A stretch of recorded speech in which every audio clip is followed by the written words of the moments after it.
Joel Salatin at Polyface Farms next on Meet the Farmer TV. Our mission statement is to create ecologically, emotionally, and economically enhancive agricultural prototypes and facilitate their duplication throughout the world. And so anything that we can do to promote these models will touch and heal one more acre, one more customer, one more farm. Meet the Farmer TV is made possible by Planet Earth Diversified, Melly Productions, and Leslie P. Jenkins Photography and Graphic Design. Culpeper's Channel 21, helping to preserve the agricultural history of Virginia, and Flavor Magazine, serving the Piedmont's local food and wine culture. A multi-generational effort to heal land here in Central Virginia at Polyface Farm. Arugula to zucchini at the White House. Save the family farm. In the kitchen. Model for local food production. And the bill passed, although we still want those pickles on there. You'll probably live long enough to sell a $2 a pound tomato. He said, but you ain't never gonna plow a piece of flat ground that ain't got any rocks in it. For locally grown food. It's about market access. Plants don't have personalities. And I got one, so someday. We have a great solution to some of these crises that we're now facing. And you're watching. And you're watching. And you're watching Meet the Farmer TV.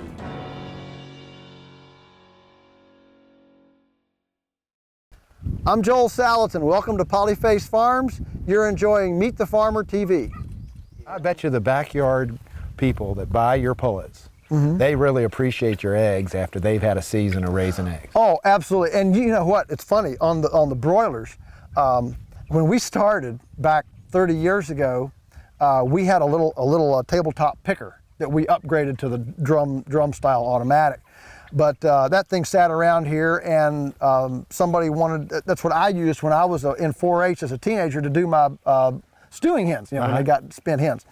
And so it was sitting around here, and somebody wanted to start the broilers. I said, hey, you know, here, why don't you just use this picker and, you know, take it, and if you ever quit, then, you know, bring it back. Or if we ever want it back, we'll know where it is. But at least, you know, kind of prime their pump, if you will. We loaned that thing out 6 times over the course of about 10 years.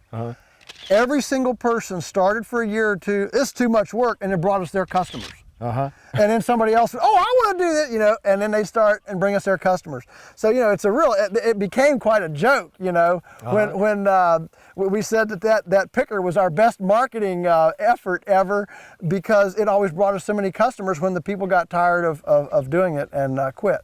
So anyway, that's a real interesting concept about this really faithfulness. Yes. And what you're doing is, if someone else does it and thinks they're going to get rich easy, no, they're easily coming right back as a customer, because they're like, thank you for doing that for me. That was way too hard for me to do. I had no idea. Right.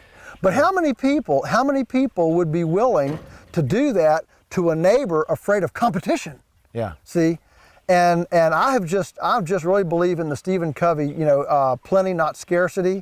I think that the world is big enough to absorb all of this that you can imagine, and so just get out there and do it, and touch your people and your neighbors and enjoy it. So that's how we've been. Well, we can't get everybody out to Polyface to see it in person, but we can provide this video, and people can see some of the things. That's right. So let's see some more of the happy animals and faithfulness. That of the sounds great. Let's do that. All right, this is salad bar beef. So every day we stepped over electric fence coming in. So they have about a little less than half an acre here. There's 100 head here, and yesterday afternoon when I moved them in here, it looked just like that. Okay. This afternoon, I will move them over into that salad bar. So what we're doing here is we're mimicking the moving, mobbing, and mowing of herbivorous herds in nature. You know, the wildebeest on the Serengeti, American buffalo, Cape buffalo in Botswana, okay? They're always moving, they're always mobbed up for predator protection, and they're mowing. And so that's what we're doing here. There's no feedlot. These animals come right off of here, go straight to the slaughterhouse. No corn, no grain, no feedlot. straight off of the salad bar right into the abattoir. And now we were talking about the heritage. So the Native Americans really used to do this with sort of controlled burn. Absolutely, Instead of controlled burn electric fence. and wolves.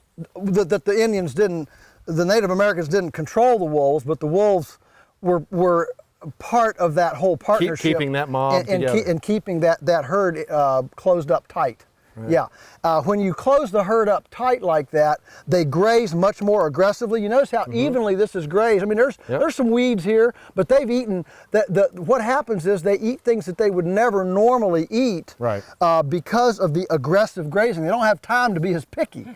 And that is a very primal, instinctual thing that we're recreating here with the tight grouping. And so if you let them run over this whole area versus these containments, you'd end up with thistles and that's exactly right, and cedar trees. And, that's right, and more and more of these briars. Yeah, what's called low successional plants. Because they'd go for the sweet pieces and leave that other and just move around. That's right. So they actually seek out the palatable species. I mean, cows have a palatability index just like you and I. You know, they like their ice cream better than liver and onions too. And so they selectively graze, and cows always eat dessert first.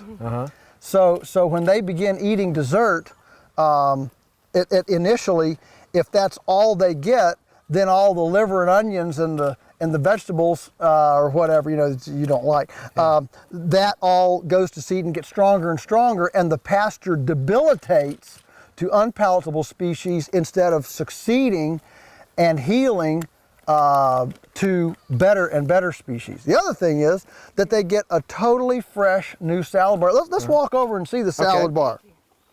So now we're standing in what will be this afternoon's ration plate for them. And you've got, let's see, we've got some white clover here, okay, and here's orchard grass. Here's Timothy, okay, that's a kind of later season. A lot of people are very allergic to that Timothy. Yeah, here's some bluegrass. Okay, thank you. Red clover, that's another legume. Here you've got some ground ivy or violet. Here's a dandelion. Okay. I'm looking around for some plantain. We have a fair. Here we go. There you go. Yeah. There's your wide leaf plantain. Okay. There's also narrow leaf. I'm having trouble seeing it right now, but here's a Queen Anne's lace that at this stage, by the way, is very palatable. They love it. They don't like it when it gets real big, but at this stage, it's real tender and succulent. Now, do you have any toxicity problems? A lot of times, people they'll have the cows down by the stream, and they'll get into what are some of the fescue foot, fescue fungus, and that. But there's some of the weeds too that like nightshade or and the big parsnip or something that I can't remember. Oh, yew plant. Yeah. Well, of course, wilted cherry is toxic, but. And I see, we've got some of these little. Yeah, there's a little bit of Carolina nightshade, And, but that's. But if we look out here where they've been eating it, if they haven't totally eaten it because it's kind of thorny, they have trampled it. They have trampled it. That's the idea. That if they're being this mob oriented, if they don't eat it, they stomp it.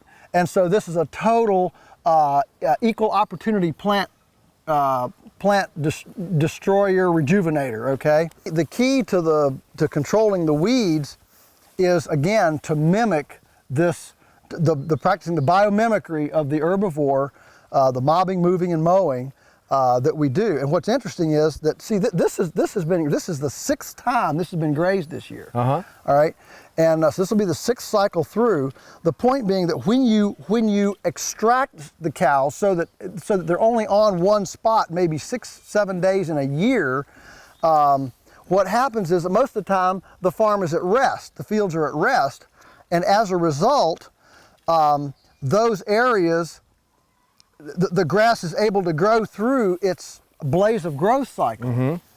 And when it can go through its blaze of growth cycle, it metabolizes way more solar energy into biomass than it would if it's continually grazed down short, okay? What I call diaper grass. Letting it go through that juvenile growth curve and come on. The result is that the average Augusta County farm gets 80 cow days per acre. A cow day is what one cow will eat in a year. The average in Augusta County is 80 cow days per year. We average 400 cow days. And we haven't bought a bag of fertilizer in 50 years. We haven't planted a seed.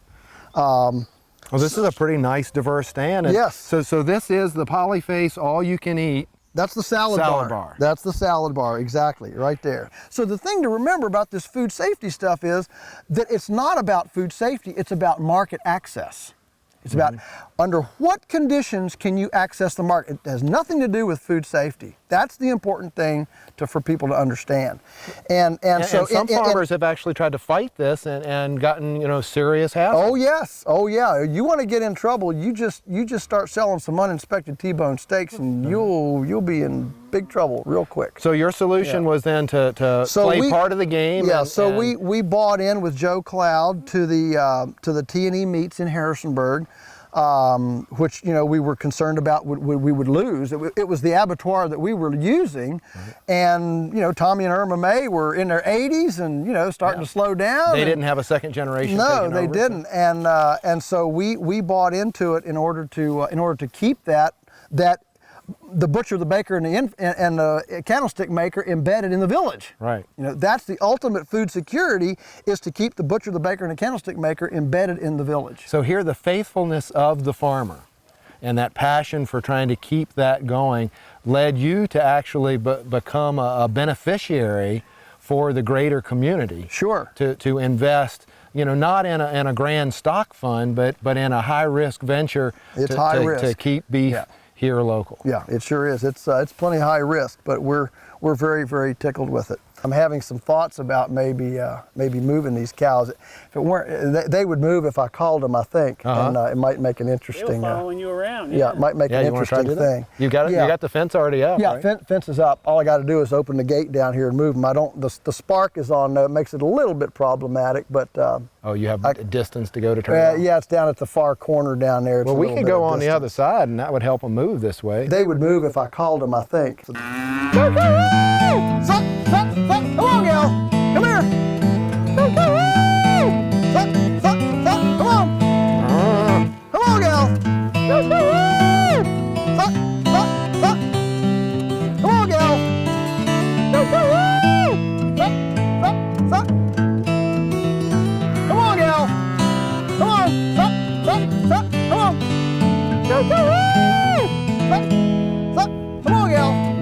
Come on, gal. Come on, gal. Up here. Come on. Come on. Come on. Come on, gal. Come on.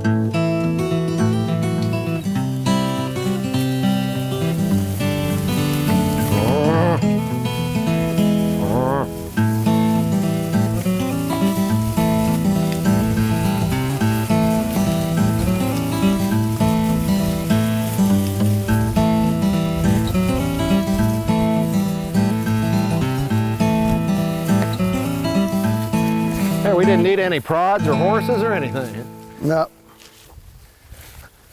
Now, we were talking about the rotation cycle, breaking the pathogens and the pests, parasites. Do you have to, I mean, if this was a commercial operation, you'd be like pressure washing and sanitizing. Oh, yes. So will you just set them in the field and let them get rained on? And absolutely. They're just sitting in the field here, and you know, sunshine's going through them, fresh air.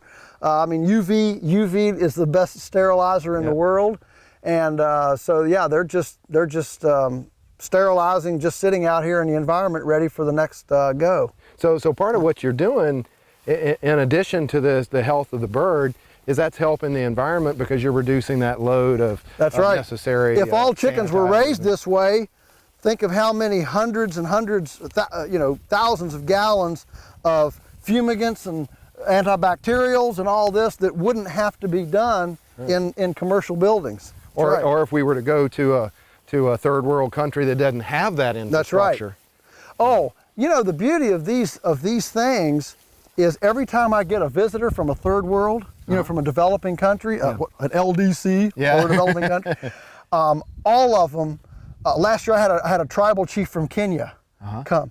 And interestingly, the church that he was affiliated with that had sent a mission team to his tribe, one of their members is a industrial chicken grower. Well, he took him to see his chicken farm, and there was nothing there that was applicable for Kenya. Right. But when he came here, he said, this is exactly what we need. And so, you know, here's what's cool. This also works in an industrial country like ours because it's so much better food, better for the environment, all those kinds of things. I've kind of developed my own little definition of truth, or you know, one permutation of truth is, you know that you're on to truth when it works in both developing and undeveloped countries. Okay. That's when you're on to agricultural truth, is when the model is just as applicable and current in a high-tech industrial country as it is in a developing country. So that's when you know you got something. So we could call that appropriate technology. Yes, absolutely. You got the microchips in your Energizer, but you don't require the infrastructure of huge sanitization. And thinking about those turkeys, thinking about that, you could take enough, all the high-tech infrastructure. Let's say you were on a mission trip, or you were on an agricultural help trip, okay, to a developing country. All the stuff here that they don't have, which is just the Energizer and the fencing, you could pack all that in your luggage on an airplane. Yeah. Enough to do the whole village stuff. They've got sheets of metal sitting around, they've got wood, you know, they've got batteries, everybody's got batteries, you know. So the really critical high-tech infrastructure is such a light footprint, it's so information dense and mass, and low in mass, that you could stick it in your luggage and take it for a whole village of animal control. Yeah.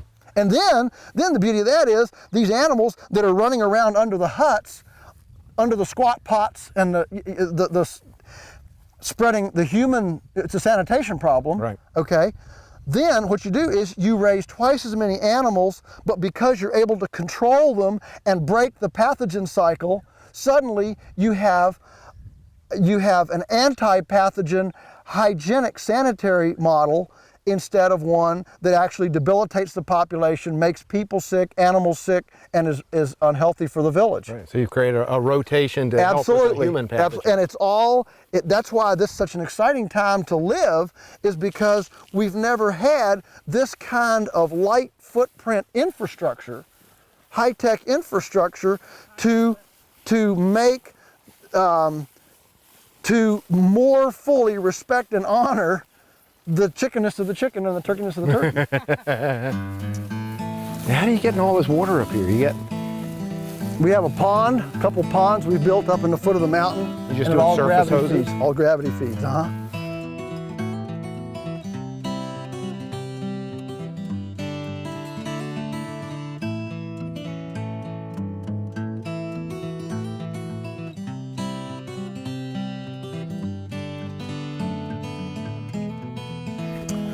All right, so we move these once a day. You can see, of course, here's where they were yesterday. We just stick the dolly under, just enough to break the sod. Good morning, birdies. Take the feeder out, and then the birds just walk to the next spot.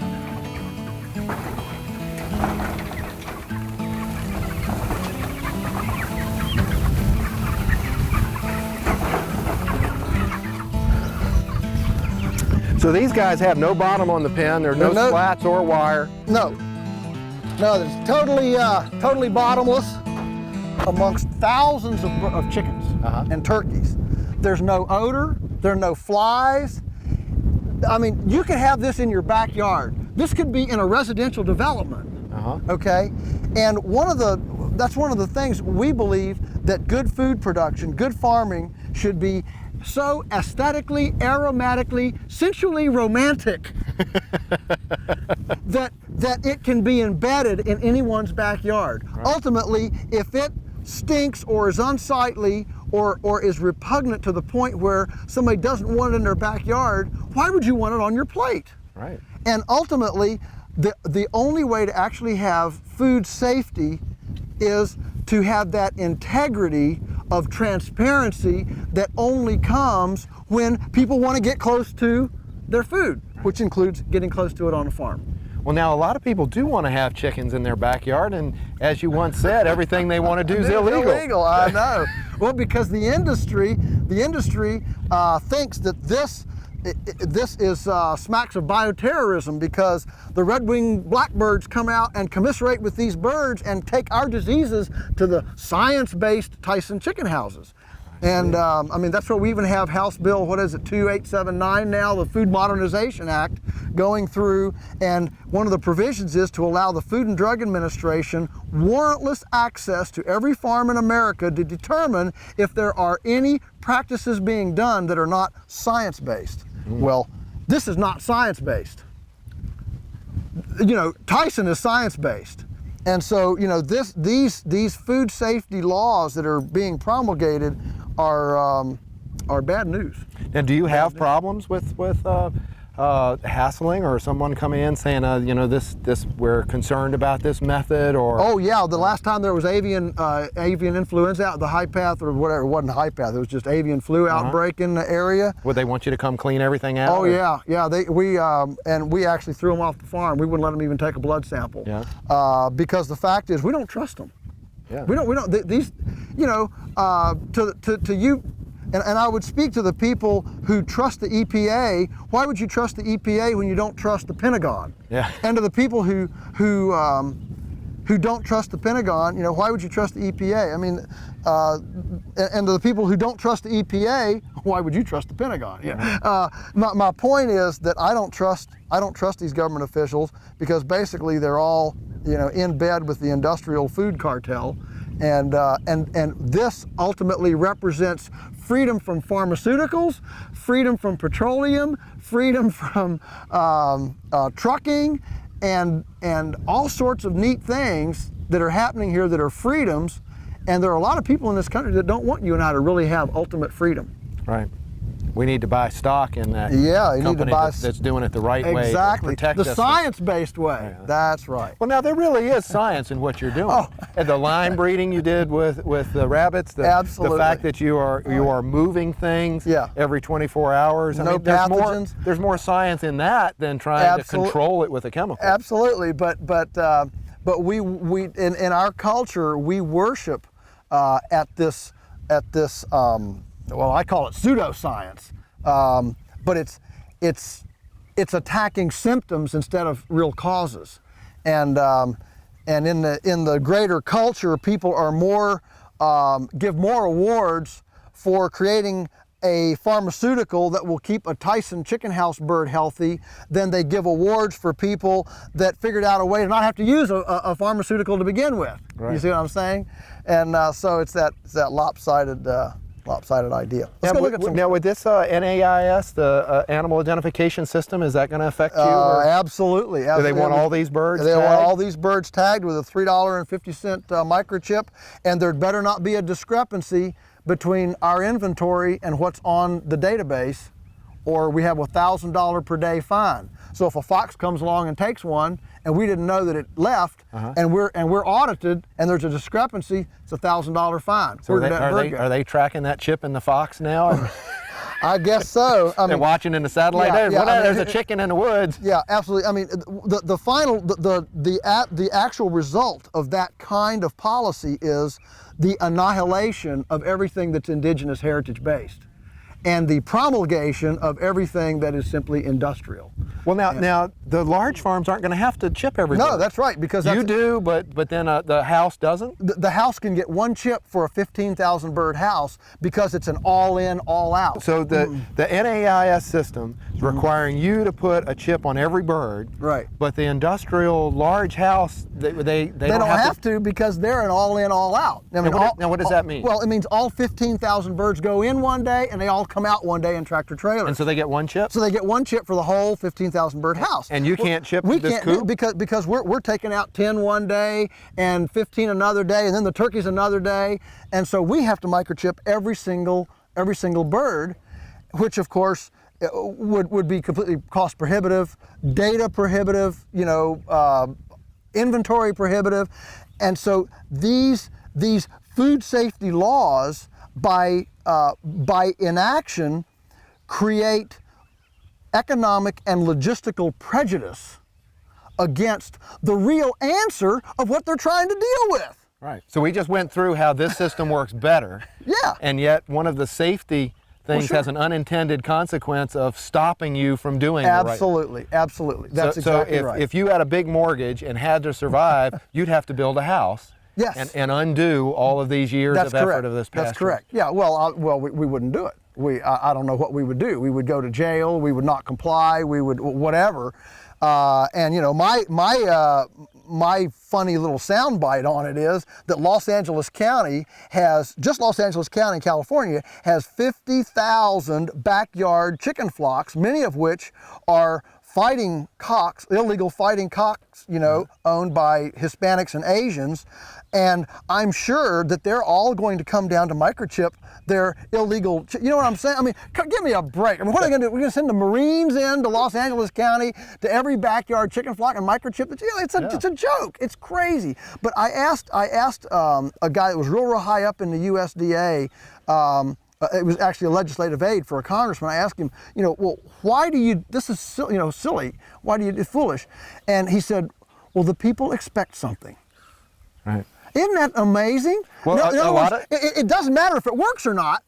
All that matters is that I can send out little press releases of legislative things that I'm doing. It might be the worst thing in the world, but the people want me to do something. It's nuts. Yeah. So the big question would be then, Joel, how do you survive in this industrial food world? So far we've been able to, but we've had our skirmishes. In fact, I wrote a book, Everything I Want to Do is Illegal, to describe the kinds of battles that we've had so far, and I can tell you that it's not getting better, it's getting worse. It's getting, even with all the paranoia of industrial food, even with everybody, a lot more people interested in local, heritage-based, indigenous food, even with all that, believe me, as we take market share, as people opt out of the industrial system and we take market share, those big boys, they don't like that. They're not happy. They're not happy. And so they are willing to use the power of the Attorney General, the power of government pseudoscientists to foment paranoia to get you and I to give up our food security. Well, there you have it. Polyface Farm here with Joel Salatin, a passionate farmer trying to heal more acreage, not just grow more crops. And you've watched another Meet the Farmer TV.